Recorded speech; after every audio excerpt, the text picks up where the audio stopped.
2022년 5월 11일 수요일 사도신경 하심으로 우리의 신앙을 살아계신 하나님께 올려드리겠습니다.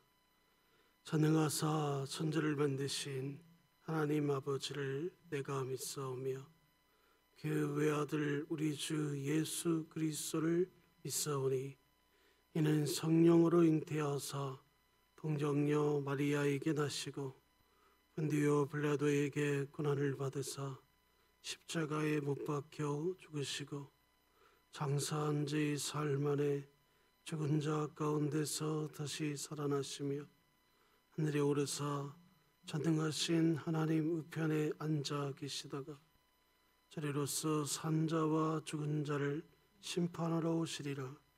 성령을 믿사오며 거룩한 공예와 성도가 서로 교통하는 것과 죄를 사하여 주시는 것과 몸이 다시 사는 것과 영원히 사는 것을 믿사옵나이다. 아멘. 우리 찬송가 559장, 찬송가 559장입니다.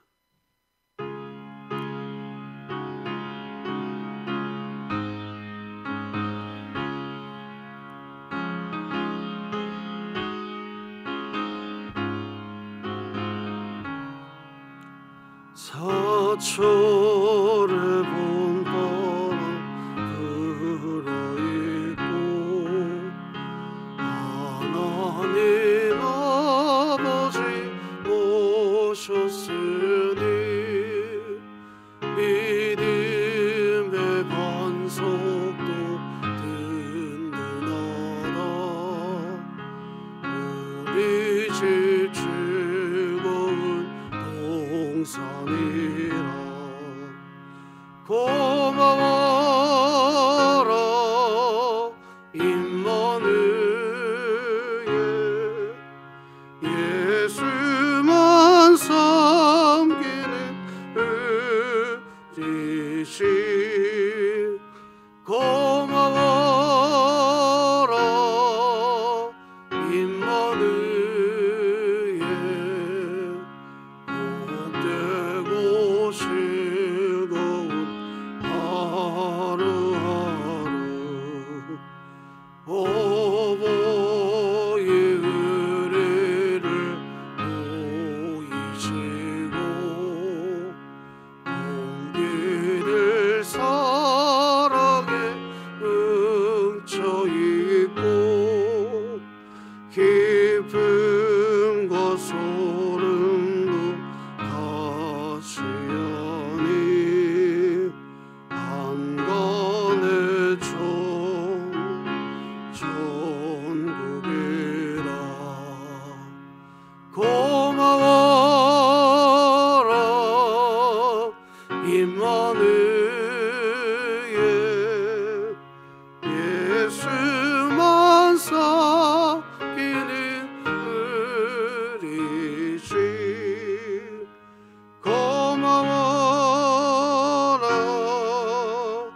우리 진흥교회 주간기도표 5월 11일 수요일 교회를 위해 기도합니다. 동행청소년부가 세상의 수많은 가치관 속에서도 말씀의 분별력을 가지고 이래 삶을 살아가며 세상의 주인이 돈과 권력이 아닌 하나님이라는 사실을 기억하게 하시고 2022년 복음을 전수하는 가정을 세우는 교회가 되게 하소서. 이웃을 위해 기도합니다. 한국 사회에서 함께 살아가고 있는 다문화 가정들을 붙잡아 주사 늘 삶의 안정과 기쁨이 넘치게 하시고 하나님을 만나고 경험함으로 평안을 누리게 하소서. 북한을 위해 기도합니다. 북한 주민들이 노동신문과 공영방송 외에 다양한 정보와 소식을 접할 수 있는 통로를 통해 하나님의 복음이 북한 주민들 마음에 조속히 들어가게 하시고 진흥교회가 입양하여 섬기기 원하는 평안남도 강동군에 속히 하나님의 은혜가 임하게 하소서. 우리 자녀를 위해 기도합니다. 유년부 아이들이 언제 어디서나 하나님의 말씀을 사랑하고 배우고 실천하며 하나님의 말씀에 힘을 얻어 많은 사람들에게 복음을 전하는 아이들로 자라나게 하소서. 국가와 열방을 위해 기도합니다. 교과서 진화론 개정 추진회가 출판한 생명과학 교과서를 통해 학교에서 교육받은 자녀들이 잘못된 진화론의 허구성을 버리고 성경적 가치관을 가지고 살아가게 하소서. 선교와 전도를 위해 기도합니다. 황신규 박계선 선교사가 진행하는 한글반 사역과 행복전도 모임에 교회 주변 이웃들이 많이 참여하게 하시고 교회 나온 이웃들이 예수님과의 만남을 통해 삶의 목표가 바뀌게 하소서. 이 모든 것 우리 주 예수 그리스도의 이름으로 기도드립니다. 아멘. 오늘 하나님이 우리에게 주신 말씀은 사무엘상 2장 11절에서 16절 말씀까지입니다. 구약성경 410쪽에 있습니다. 사무엘상 2장 11절에서 16절 말씀까지입니다. 사무엘상 2장 11절에서 16절 말씀까지입니다. 제가 한 절, 성도님들이 한 절 교독하겠습니다. 엘가나는 남아의 자기 집으로 돌아가고 그 아이는 제사장 엘리 앞에서 여호와를 섬기니라. 엘리 아들들은 행실이 나빠 말을 말지 못하더라. 그 제사장들이 백성에게 행하는 관습은 이러하니 곧 어떤 사람이 제사를 드리고 그 고기를 삶을 때에 제사장이 사환이 손에 세 살 갈고리를 가지고 와서 그것으로 냄비에 넣어 솥에나 큰 솥에나 가마에 질러 넣어 흙걸에 걸려 나오는 것은 제사장이 자기 것으로 가지되 실로에서 그곳에 온 온 이스라엘 사람들에게 이같이 할 뿐 아니리라. 기름을 태우기 전에도 제사장의 사환이 와서 제사를 드리는 사람에게 이르기를 제사장에게 구워드릴 고기를 내라. 내가 내게 삶은 고기를 원하지 아니하고 날 것을 원하신다 하다가 그 사람이 이르기를 반드시 먼저 기름을 태운 후에 내 마음에 원하는 대로 가지라 하면 그가 말하기를 아니라 지금 내게 내라. 그렇지 아니하면 내가 억지로 빼앗으리라 하였으니. 아멘. 오늘 말씀 전하기 전에 먼저 몇 가지 광고를 하겠습니다. 우리 이번 5월 15일 우리 전교인 예배당 전교인 우리 예배 날로 지킵니다. 우리 많은 성도님들이 참여하실 수 있도록 우리 주변에 있는 우리 구역원들과 우리 성도님들에게 꼭 말씀하셔가지고 한 분이라도 더 나와서 우리 온 전교인이 다 예배에 참여할 수 있도록 우리 같이 좀 동역해 주시고 또 우리 지난 월요일 날 우리 약타러 가시다가 우리 최수 명예 권사님이 넘어지셔가지고 오늘 이제 팔 수술을 받으신다고 합니다. 우리 최수 명예 권사님 또 그리고 다리도 인대가 늘어나셔서 좀 어려움을 겪고 있습니다. 우리 연세정형외과에 지금 입원해 계시는데 우리 최수 명예 권사님을 위해서 오늘 기도하실 때 꼭 함께 기도해 주시면 감사하겠습니다. 오늘은 부모가 먼저 자녀에게 본이 되는 믿음을 보이라. 참 제목이 그럴싸하죠. 여기 모두 계신 분들이 다 부모님이시고 자녀들이 다 장성했고 컸지만 우리 부모님들의 역할은 하나님께 가는 그날까지 그 역할과 사명이 끝까지 남아있음을 믿습니다. 오늘 본문 말씀은 자녀들을 양육하고 있는 우리 믿음의 부모들에게 아주 큰 경종을 울리는 말씀입니다. 오늘 말씀을 통해서 우리가 자녀들을 어떻게 세워가고 또 우리 어린아 자녀들이 있는 가정, 우리 자녀들의 또 자녀의 또 가정들이 있잖아요. 그 자녀들을, 우리 손주들을 어떻게 잘 양육해 가야 되는지를 우리 부모님들이 분명히 그 삶 가운데에서 본이 되어줘야 되고 가르쳐 줄 수 있어야 된다는 겁니다. 오늘 본문의 홈리와 비느하스, 바로 엘리 대제사장의 두 아들입니다.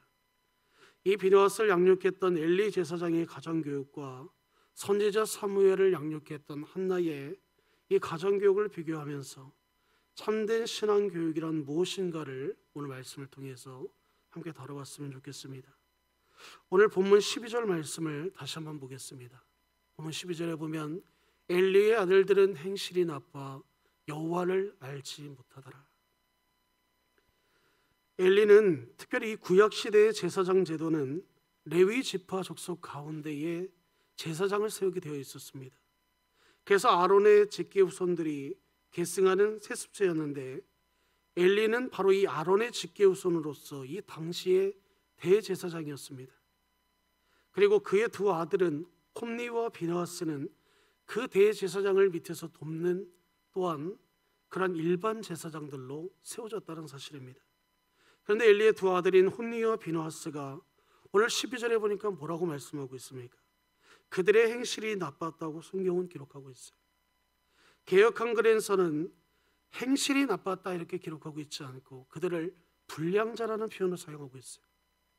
이것은 벨리알의 아들이라는 뜻을 갖고 있는데 이것이 무슨 말이냐면 극악하고 패역하여 불량한 또는 무가치한 자들이다 이런 뜻입니다. 그러니까 하나님 앞에 제사장으로 세워졌지만 그들의 행위와 행실이 하나님 앞에 결코 거룩하지도 않고 전혀 상관없는 사람과 같이 그들의 삶이 그랬다는 겁니다. 본문의 13절에서 16절까지는 엘리 대제사장의 아들이 얼마나 행실이 나쁜 불량자였는지에 대해서 말씀하고 있어요. 홈리와 비느하스는 먼저 하나님의 제사를 멸시하였다고 말씀하고 있습니다. 그들은 백성들이 하나님께 제사로 드린 고기는 일단 삶은 후에 율법에 따라 가슴과 이 넓적다리, 뒷다리를 제사장 묵수로 취하여야 된다는 것이 이 당시 율법의 조항이었습니다. 그러나 그들은 하인을 시켜서 고기를 삶는 중에 세갈고리, 이런 정육점에 가면은 지금은 또 그런 게 있는지 잘 모르겠는데 저 어렸을 때도 이렇게 이 돼지를 잡는 날이 있었어요. 그러면 이렇게 세 개로 되어 있는 갈고리가 있습니다. 거는 거. 이 갈고리를 가지고 가서 이 냄비나 이 안에 있는 이 일을 행하고 있는 이 자리에 있는 그곳에 가서 이 고기를 그것으로 낚아채 갔다라는 거예요. 한마디로 먹고 싶은 부위를 원하는 대로 가져갔다는 것입니다. 근데 여기서 중요한 사실이 있는데 무엇보다 모든 제물은 먼저 하나님의 몫인 기름을 번제단에 태워 하나님께 먼저 바쳐야 했습니다. 그리고 그 후에야 비로소 제사장 몫을 취할 수 있었던 것이 이 당시에 바로 그것이 조항이었는데, 그런데 이 엘리 제사장의 아들이었던 홈리와 비느하스는 기름을 태우기도 전에 고기를 강제로 가져갔다는 거예요. 삶은 고기보다 구워 먹는 고기가 맛있었기 때문에 그들은 하나님께 드려지기 전에 제물을 먼저 탈취했다는 사실입니다. 이 죄는 하나님의 제사를 멸시하는 너무나도 큰 죄에 해당되는 죄입니다. 우리가 단순히 그 고기를 가지고 가는데 그게 무슨 상관인가 이렇게 생각할 수 있지만 이들은 정말 하나님이 주시는 이 제물, 정말 자신들의 어떤 감사와 자신의 어떤 죄로 인하여 백성들이 그것을 가지고 왔을 때에 그것을 그들이 먼저 탈취했다는 겁니다. 두 번째로 22절에 보시면 그들은 성소에서 섬기는 여인들과 성적으로 문란한 관계를 맺었다고 말씀하고 있어요. 이는 하나님과 하나님의 성소를 모독하는 아주 무서운 죄악입니다. 이 죄는 너무나도 커서 하나님께서 그들을 죽이기로 결심하게 이른다는 사실입니다. 홈리와 비나스가 겁없이 하나님께 드려지는 예배를 무시하고 함부로 하나님의 성소에 수종드는 여인들과 동침하는 죄를 저지를 수 있었던 그 정말 큰 이유가 무엇인지 아십니까? 오늘 본문 12절에 보면 엘리의 아들들은 행실이 나빠 여호와를 알지 못하더라, 이렇게 코멘트를 달고 있습니다. 여러분, 이 말씀의 의미는 문자 그대로 엘리의 아들들이었던 홈리와 비나스가 정말 하나님을 몰랐다는 말이 아닙니다. 이들은 어려서부터 레위인 가정, 즉 제사장 집안에서 종교적인 분위기 속에서 그들이 양육받았고 그들이 살아왔습니다. 그러나 종교적인 의식은 있었지만 인간적으로 하나님을 만나지 못한 것입니다. 다시 말해서 신앙의 과정에서 세습적인 신앙, 곧 모태신앙을 가졌지만 살아계신 하나님을 이 두 자녀가 인격적으로 만나지 못했다는 거예요. 아론의 직계유수로서 세습된 제사장의 직분을 가진 홈리와 비나스의 신앙은 아마도 이런 경우가 아닐까 저는 생각해 봅니다. 한 예화를 들어보면 자기 스스로 의사라고 자처하는 사람이 있다고 가정하겠습니다. 그는 의사라는 의식이 너무 강해 이제는 개인 병원까지 설립하려고 합니다. 그러자 병원 허가를 내주는 관계부처 사람들이 그 사람에게 묻습니다. 의사 면허증을 보여주시기 바랍니다. 그런데 이 사람이 이렇게 대답하는 겁니다. 의사 면허증 같은 건 없습니다. 그게 무슨 필요가 있습니까? 당신도 아시다시피 우리 할아버지는 유명한 종합병원 원장이셨고 우리 아버지는 의과대학의 교수가 아닙니까? 또한 우리 어머니는 최고의 수간호사이셨고 나는 우리나라에서 제일 가는 삼성병원에서 태어났습니다. 한번 확인해 보시기 바랍니다. 그런데 관계부처 사람들이 감동을 받아 그렇군요, 이렇게 하면서 개인 병원의 설립을 허가해 주시겠습니까? 그렇지 않다라는 겁니다. 아마도 정신병원을 보내거나 술 취한 사람을 여겨서 그 사람을 상대하지 않을 것입니다. 이 예화가 무슨 의미를 갖고 있겠습니까? 우리 모두가 잘 알고 있듯이 하나님의 자녀가 되는 것은 절대로 세습으로 되어지는 것이 아니라는 거예요. 부모만 믿음이 좋다고 해서 자녀도 자동적으로 믿음이 좋아지는 게 아니라는 말입니다. 아무리 훌륭한 믿음의 가문이라고 해도 신앙은 모태에서부터 물려받는 것이 아니라는 말입니다. 인격적으로 하나님을 만나야 되는 거예요. 하나님을 믿는다는 것은 내 자신의 죄에 대한 그 인식에서부터 시작되어야 된다는 것을 믿으시기 바랍니다.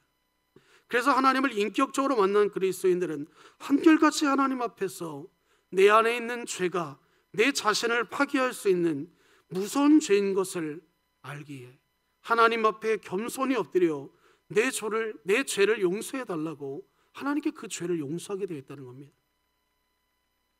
성령께서 내 마음에 오실 때 우리는 말할 수 없는 나의 죄로 인하여 그 성령님의 탄식으로 인하여 우리는 하나님 앞에 통곡하며 엎드릴 수밖에 없는 존재입니다. 그리고 나서 하나님의 용서의 사랑을 우리가 경험한다는 거예요. 혹시라도 우리 안에 이러한 과정이 없다고 한다면 우리의 신앙을 반드시 점검해 볼 필요가 있다는 겁니다.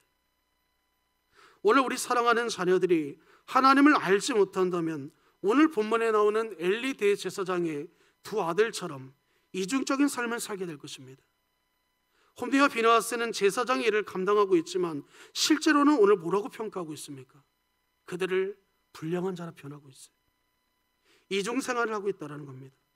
하나님을 만나지 못하면 교회 안에서 목사님 앞에서 성도님들 앞에서 보여주기 위한 신앙생활밖에 되지 않는다는 거예요. 누군가에게 칭찬을 받기 위해서, 누군가에게 보여주기 위해서 우리 자녀들이 그렇게밖에 살아갈 수 없다는 거예요. 사람들의 눈이 전부라고 생각하는 겁니다. 사람들의 중심을 깨뜨려 보시는 하나님의 불꽃 같은 눈동자가 내 자녀들과는 아무 상관이 없는 거예요. 그래서 사람의 눈을 피해 나를 지켜보는 이가 없는 곳에서 죄를 범하는 겁니다. 하나님의 말씀을 무시하고 자기 마음대로 말하고 생각하며 죄가 이끄는 대로 죄의 욕망대로 살아간다는 거예요. 하나님을 모르면 망령된 인생을 살아갈 수밖에 없는 겁니다. 하나님께서는 분명히 우리 모두에게 경고의 말씀을 하십니다. 그게 뭐죠? 그 길은 패망의 길이요 멸망의 길이라는 거예요. 여러분, 우리 부모님들이 분명히 알아야 될 것이 우리 자녀들이 정말 그 자녀들을 양육해 가면서 부모가 해야 될 몫이 있고 자녀가 해야 될 몫이 있었잖아요. 갓난아이가 아무리 자기가 정말 힘이 있고 자기가 어떠한 그런 능력이 있다고 해도 갓난아이는 그냥 갓난아이일 뿐입니다. 엄마의 젖을 먹어야 되고 분유를 먹어야 되고 오줌과 대소변을 싸면 또 기저귀도 갈아줘야 되고 아무것도 할 수 없는 거예요. 그리고 그 자녀가 이제 갓난아이를 벗어나면 이제 끝입니까?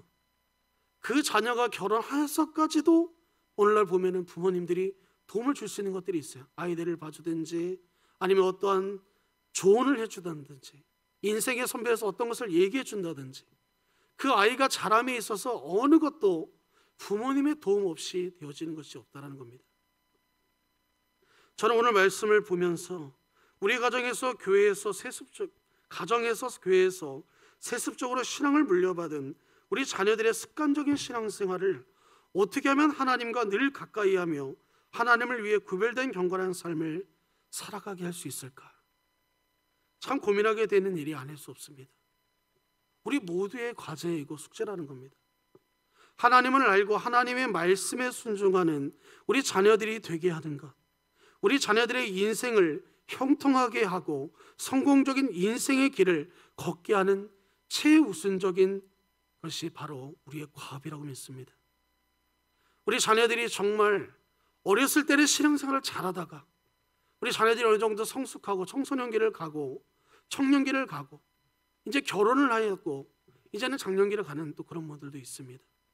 근데 우리 자녀들이 정말 어렸을 때는 신앙생활을 잘하다가 이제서야 하나님을 떠나는 하나님과의 전혀 상관없는 삶을 살면서 그것을 보며 안타까워하는 마음은 우리 모든 부모님들의 마음인 줄 믿습니다. 그것은 사실상 부모님들의 잘못은 아닙니다. 그러나 지금 그런 상황을 바라보면서 우리가 그것을 그냥 묵인하고 가만히 기다리는 것이 아니라 알아서 하나님이 그들을 이끌어 가시겠지.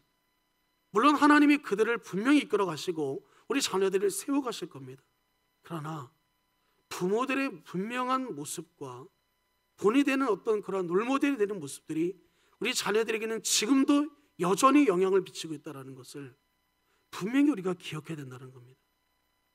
여러분, 아무리 학교에서 공부를 잘하고 똑똑해도 하나님을 만나지 못하면 엘리 대제사장의 두 아들처럼 그 자녀들은 순식간에 무너질 수 있습니다. 넘어질 수 있어요. 부모를 속이고 주변 사람들을 속이고 말씀을 거역하고 하나님을 거역하며 사는 것입니다. 믿음 생활과 세상 것을 겸하여 이중적인 인생을 살아가는 거예요. 이것을 위해 저는 우리 진흥교회 성도님들이 교회에서 드려지는 공적 예배는 당연히 잘 드려야 하고 더불어 각 가정마다 가정 예배를 전적으로 권하고 싶습니다. 우리 가정을 통해서 가정 예배를 통해서 자녀들과 하나님의 말씀을 나누는 겁니다. 부모들의 솔직한 마음을 성경 말씀에 비추어 자녀들에게 고백해 주는 거예요. 부모도 잘못한 것이 있으면 하나님 앞에 회개하고 쿨함되어 하나님 앞에서 산다는 것이 우리 자녀들에게 무엇인지를 보여주라는 거예요. 부모로서 나는 어떻게 하나님을 만났는지 우리 사랑하는 자녀들과 손자, 손녀들에게 그것을 가르쳐주고 이야기해 주는 겁니다. 이제 우리 자녀들 다 컸으니까 이제는 난 모르겠다, 이게 아니라 지금도 우리 부모님들의 역할은 있는 거예요. 먼저 부모님들이 내가 만난 하나님이 어떤 하나님인지, 내가 지금까지 몇십 년 동안 믿었던 그 하나님이 누군가의 예수가 아니라 하나님이 나를 얼마나 사랑하시고 또 내가 내 아빠와 엄마를 사랑하는 것처럼 내 사랑하는 자녀를 또 하나님이 얼마나 사랑하고 있는지 우리 자녀들에게 이야기해 줄 수 있다는 겁니다. 두 번째로 구역 예배가 회복되어야 돼요.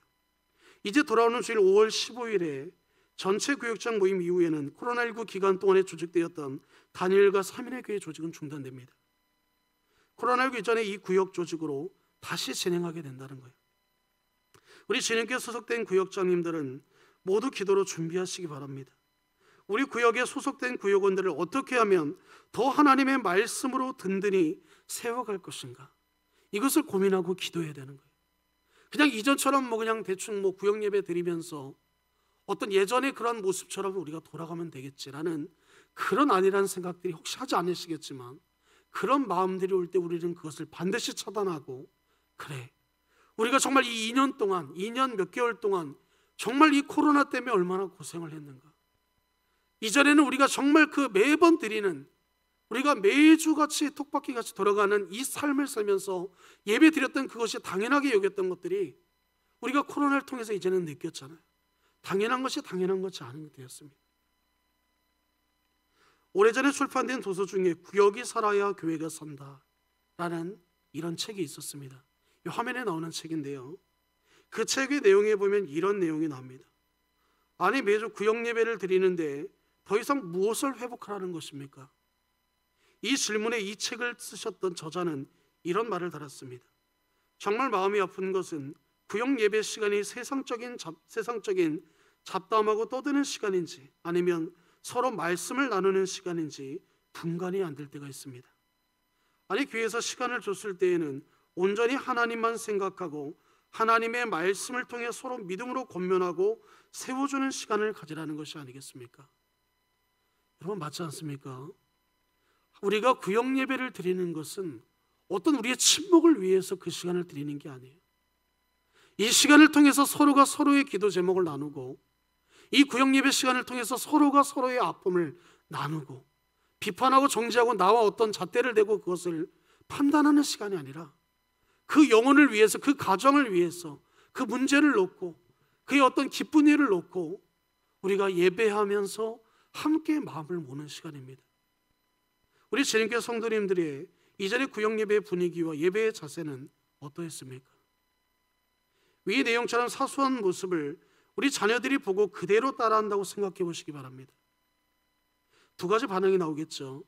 예배 분위기와 자세가 바로 세워졌다면 자녀들의 모습을 바라보며 우리 부모님들은 뿌듯해하거나 또는 행복해할 것입니다. 왜? 자녀들이 신앙생활 잘하니까. 반대로 그렇지 못하다면 정말 끔찍한 거 아닙니까? 이제 다음 주부터 구역 조직으로 정상화해 나갈 때 과거에 어떤 자세로 구역 예배를 드렸는지는 중요하지 않습니다. 앞으로 어떻게 내가 맡은 구역을 말씀의 반석 위에 세워갈 것인가, 이 막중한 사명을 겸손히 하나님께 물으며 우리 구역을 하나님께서 이끌어 가시기를 기도하시기 바랍니다. 교회는 예배 공동체라고 했습니다. 하나님은 예배 속에서 가장 강력하게 임재하신다고 말씀하고 있어요. 그래서 부모들은 모든 예배를 두렵고 떨림으로 온 마음을 다하면서 하나님께 예배하는 모습을 자녀들에게 보여줘야 합니다.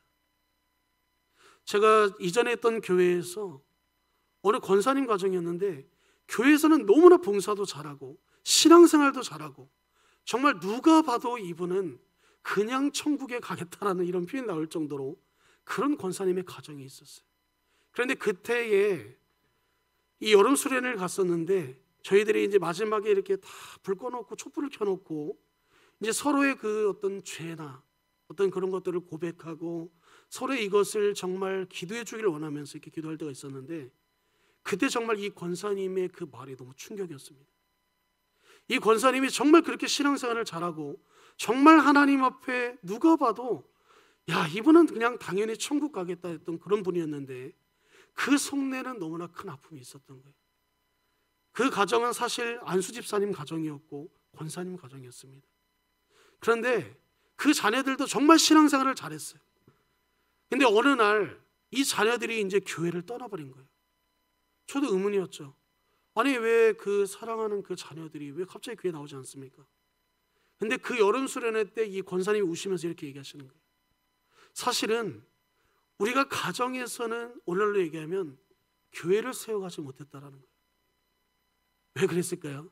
안수 집사님이시고 권사님이신데 집에서는 또 이렇게 똑같이 세상 사람과 별반 다른 게 없었다는 거예요. 그 중에 한 예가 뭐였냐면 바로 온 가족들이 우리 명절 때 모이잖아요. 그러면 술 한 잔씩 먹는 거예요. 술 한 잔씩 먹는 거를 자녀들이 봤을까요? 안 봤을까요? 자녀들이 다 본 겁니다. 여러분, 무서운 것이 뭐냐면 우리 자녀들은 좋은 것만 보는 게 아닙니다. 내가 교회에서 권사고 예를 들어서 어떤 장로고 안수집사고 서리집사고 이게 중요한 게 아니에요. 교회에서는 존경을 받고 교회에서는 어떠한 그런 정말 높임을 받을지 몰라도 가정에서 우리 자녀들이 교회에서 엄마가 권사인데 가정에서는 권사로서의 모습이 없는 거예요. 그 자녀들이 시험을 받는 겁니다. 이 작은 실수가, 이 작은 모습이 그 자녀들은 상처받는 거예요. 그래서 자녀들이 뭐라고 생각하겠습니까? 부모님들이 그런 행동을 정말 나쁜 말로 하면 가식이라고 생각하는 거예요. 아니, 교회에서는 권사님이고 안수 집사님인데 어떻게 그렇게 할 수 있는가? 여러분, 자녀들은 부모님의 모습에서 하나님을 배우고 부모님들의 언어 안에서 하나님이 누구인지를 느끼게 된다는 사실을 믿으시기 바랍니다. 자녀들이 성장했다고 해서 바뀌는 게 아니에요. 우리 어머니의 그 기도를 통해서, 그 아버지의 그 기도의 모습을 통해서 우리 자녀들은 분명히 변화될 수 있는 겁니다. 우리가 그러한 삶을 살 수 있다는 거예요. 사랑하는 성도 여러분, 진심으로 부탁드립니다. 우리 진행교회 예배가 진정으로 하나님께 드려지는 살아있는 예배가 되기를 소원합니다. 모든 예배를 소중히 여기고 예배를 중요하게 생각하지 않는 말이나 행동을 우리는 자제해 주시기 바랍니다.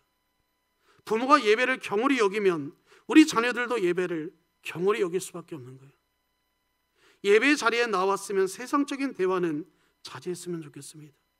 그냥 우리는 온전히 예배와 관련되지 않는 대화는 평상시에 밖에서 차 한잔 하시면서 대화하시거나 전화통화로 대화하시거나 문자나 카톡으로 얼마든지 그런 얘기를 할 수 있어요. 교회에서만큼은 하나님께 집중하자 이 말입니다.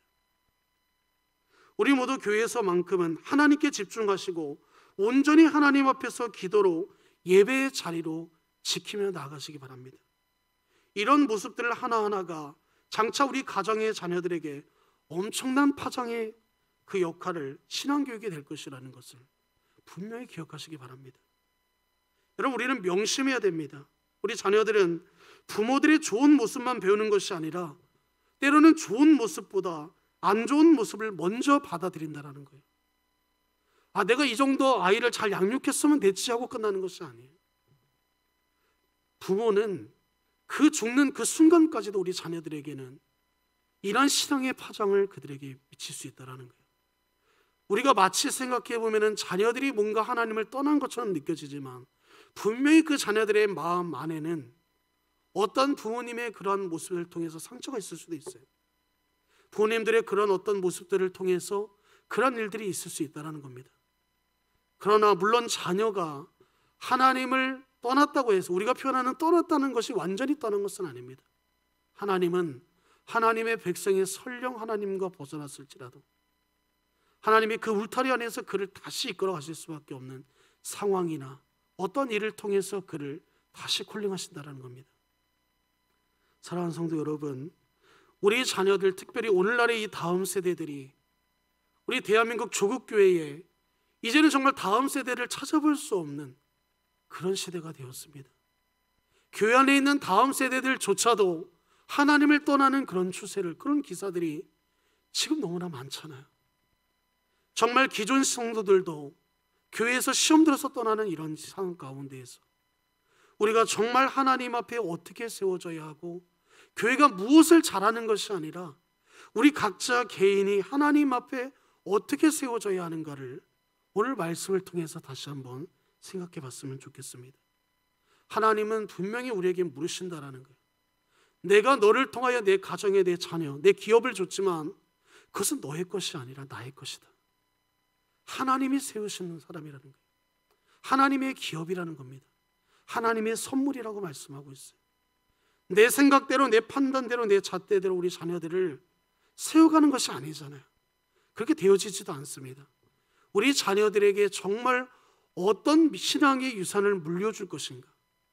우리 진행교회 표처럼 복음을 전수하는 가정을 세우는 교회라고 했는데 우리 자녀들에게 어떤 믿음과 신앙을 세워가야 할 것인가를 오늘 말씀을 통해서 잠시나마 생각해 봤으면 좋겠습니다.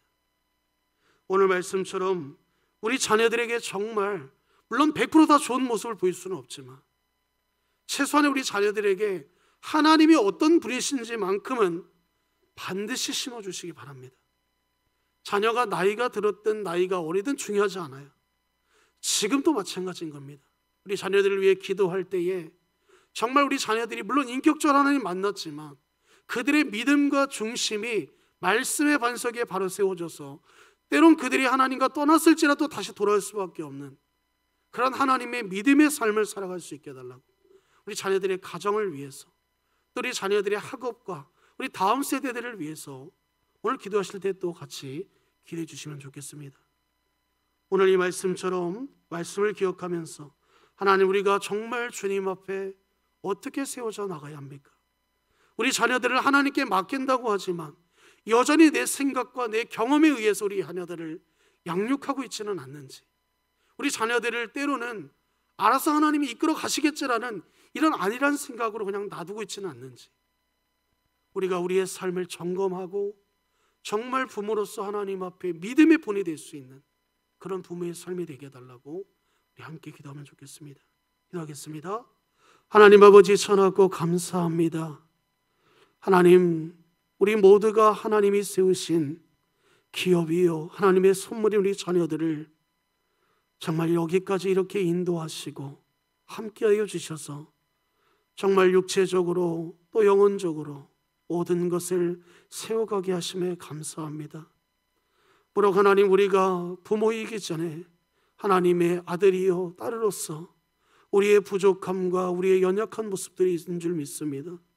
그러나 우리 사랑하는 자녀들이 어떤 우리 부모의 연약한 모습을 보고 그것을 따라하기보다 정말 부모님들을 통하여 우리 살아계신 하나님을 만나게 하시고 아버지 하나님의 정말 진정한 그 믿음의 삶이 무엇인지를 우리 부모님들의 삶을 통하여 배울 수 있도록 정말 우리 진흥교회가 하나님 앞에 늘 고백하는 것처럼 복음을 전수하는 가정으로서 또 그 복음으로 말미암아 충분한 삶을 살아갈 수 있는 그러한 모든 개개인의 삶으로서 온전히 세워질 수 있도록 하나님 붙잡아 주시고 인도하여 주시옵소서.